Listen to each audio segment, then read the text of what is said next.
Hey guys, this year for Halloween, I decided I'm gonna make my own costume from scratch. For Halloween, I'm gonna be a rendition of Captain Hook. Now, I have no experience sewing. I mean, when I was a little kid, my grandma taught me how to sew, but I've long forgotten that.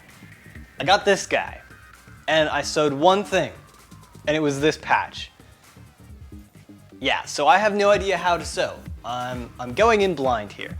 So because I'll be making this costume completely from scratch, I figured why not record it, throw it up on YouTube so that anyone else looking for material to learn from can learn from it. That being said, I've done a lot of reading online and watching a lot of YouTube videos. Check out Lucy Weekly, I'll post her link somewhere here. She has lots of good information for beginners like me, and maybe even intermediate sewers, I guess. She recommends this book called Pattern Making for Fashion and Design by Helen Joseph Armstrong.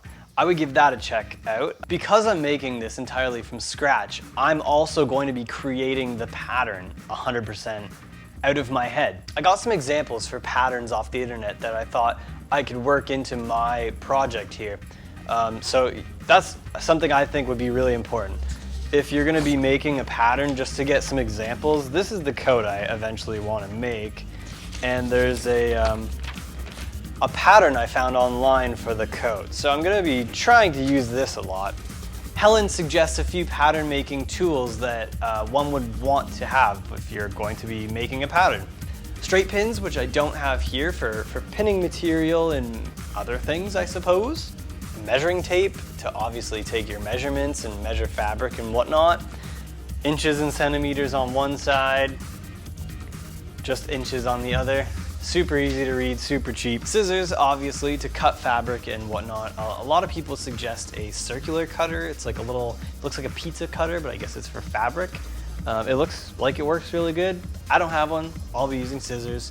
I'm sure scissors are gonna be fine. This styling design ruler, apparently you use this to do stuff like armholes and hip curves, or at least that's what it says on here. And it also comes with a very handy guidebook that I think I'll be using a lot. Another thing they suggest grabbing is a line making tool. I don't really know what this is called, but it's a little spiky thing and you can drag it across fabric and make chalk lines basically that you can wipe away after. I'm hoping to document most of my learning curve here so you guys can learn from it, and hopefully it will be an exciting video. Watch it and hopefully learn something from it.